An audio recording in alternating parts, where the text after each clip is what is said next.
Hey guys, Big Head Lex Memes here, and welcome back to another video. So today, this is going to be a pretty big video for me, especially since most of the videos that I make are around, like 2 to 5 minutes long. So today, I wanted to make a video of ranking my all Call of Duty Zombies maps from worst to best. So without further ado, let's just kind of get it started. Before I start, actually, that's kind of contradicting myself. I kind of want to make a little notice that my opinion of zombies maps vary vastly from people, from kind of the community. What I kind of mean by that is like the Call of Duty Zombies subreddit. They're usually, the community has like a set stone on like their quote-unquote favorite maps or quote-unquote their least favorite maps. I am completely different from that. I might agree with some things, but a majority of the things I just... Alright, so let's get into it. So coming in at number 21, hold on, we have Sytiourious or the Giant. Now, I know what you're about to... You probably already clicked off this goddamn video already, but allow me to explain. I have played, it doesn't matter if it's World at War, Black Ops 1, or Black Ops 3. I have played Sytiourious or the Giant so fucking much, I just can't even, like, play it anymore. It just sickens me to play it. It's very... Besides Pack-a-Punch and the catwalk thing, there's really nothing that I find enjoyable. I mean, the only reason why I really played it in Black Ops 3 was to level up. And that was pretty much it. Alright, so coming down to our number 20 spot, we have Die Rise. So Die Rise, it tried to be... It was trying to be an apology for transit. That's kind of how I see it. But it fell right on its ass. Die Rise is just a goddamn waiting game. You know, like, oh yeah, let me go and get Jug. Nope, gotta wait until the elevator comes up. Oh yeah, let me, let me get a part for this liquefier. Nope. It also has the bank, which, to be honest, without the bank of Die Rise, okay, it takes a shit ton of time to set up, because you got to get all of the parts of this liquefier, and then you got to go to that one place, and then you just kind of camp until round 50, and it takes you like 40 minutes. Anyways, coming in at our number 19 spot, we have Nuketown. I don't know if it's because I am a terrible player, I just don't like Nuketown. I don't like how the perks drop in and the Pack-a-Punch drops in. It's a very close quarters map. It's extremely narrow, and I really just don't. I really just don't enjoy it. I'll play it every now and then, but most of the time I just refuse to play it. And speaking of difficulty, coming in at number 18, we have Shangri-La. Shangri-La, in my opinion, is the most beautiful map in all of Call of Duty Zombies, but it's just one of those things where it's just like, God, like, I'm not an Easter egg person, but I attempted the Easter egg for Shangri-La. I hate how you have to go into Eclipse mode every single fucking time you ever want to do something on that Easter egg. And honestly, it just kind of ruined it for me. The baby gun is statistically the best wonder weapon of all time, but it still just really doesn't matter. It just doesn't... Ugh. It doesn't even out with all of the cons in Shangri-La. Alright, so coming in at number 16... Or is it number 17? Sorry.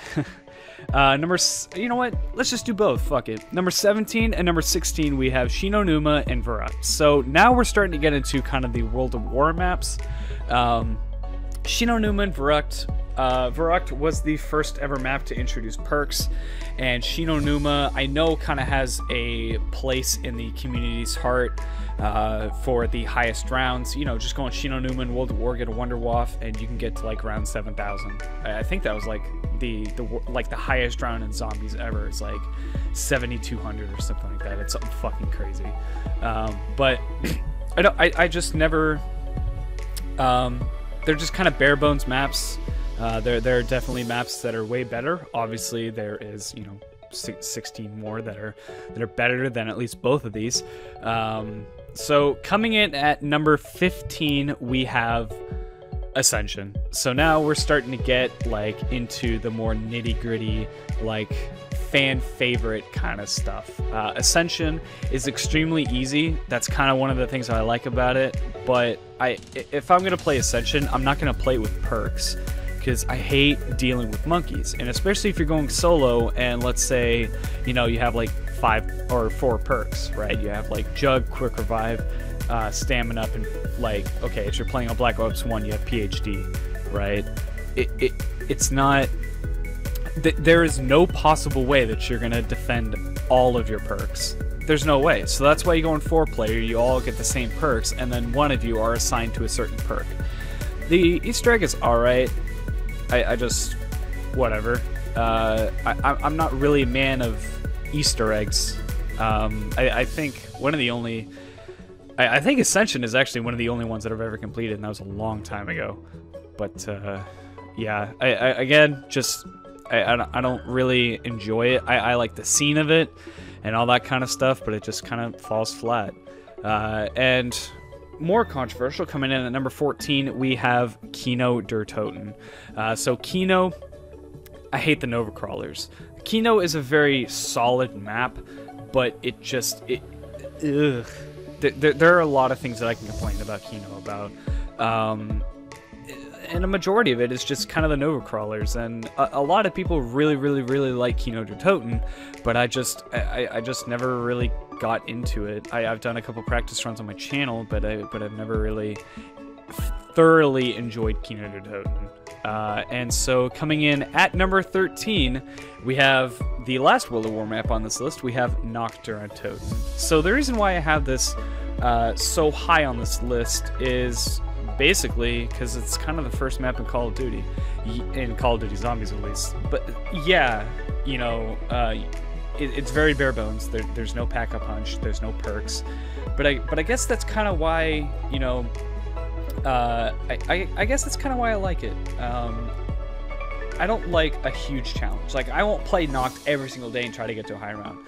Like, I'll play Noct every now and then, get to, like, round, you know, 12, and I'll just be like, okay, cool, I'm done. I'll never play this map ever again.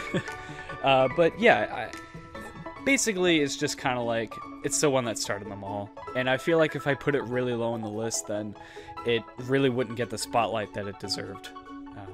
So, yeah. Extra... read all about it. The biggest trigger warning that I will probably ever have on this channel when it comes to Call of Duty Zombies. Coming in at number 12, we have Origins. Colloquially known as the community's favorite zombies map of all time. The thing about Origins, it's a great map. Very innovative, very it's difficult, and it has the staffs, which everybody loves, especially the ice staff. But it was at around that time in Call of Duty Zombies where I really wasn't into zombies. I was just kind of like, yeah, whatever. I mean, it's a new map, and it's very Easter egg orientated. You know, like, I've never seen somebody that plays Origins just to play Origins. No, they have to do some dumb fucking Easter egg to go with it. Which, again, I understand, but I'm not very much of an Easter egg person, so it didn't really affect me. Coming in at number 11, we have Moon. So, Moon, I'm going to be honest, the only reason why I really like it is because it's on the moon, and especially in Zombies Chronicles, the biodome. Definitely, Moon got the biggest upgrade in Zombies Chronicles.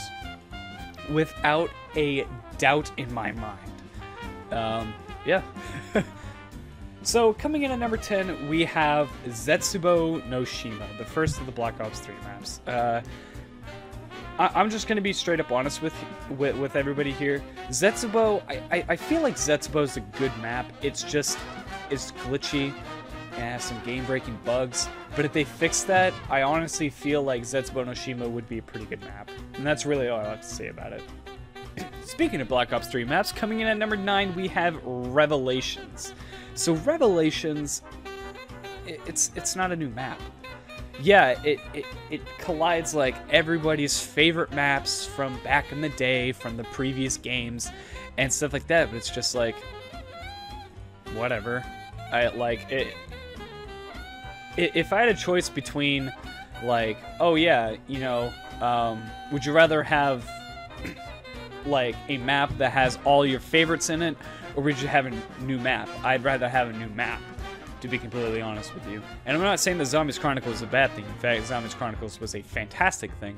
It's just it's whatever. And also, it's not hard to get any of the wonder weapons. All of them are in the fucking box.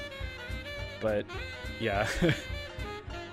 All right, so coming in at number 8, we have Call of the Dead.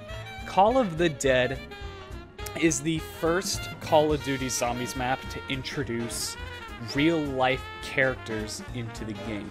And we have celebrities in there. And also we had George Romero as kind of like a quote-unquote boss in, you know, in Call of the Dead. VR11 is a very cool and very, like, at a design standpoint and at like a concept standpoint, the VR11 sounds great, but it's terrible at execution. Scavenger, obviously a freaking beast, especially when upgraded. Great weapons, and overall just a very, very solid map. If they just could remove the fog without mods, that'd be, Call of the Dead would definitely be way up there. Alright, and I think it's the last Black Ops 1 map on this list. On number 7, we have 5. Oh, 5, what can I say about you? Typically a pretty hated map across the community.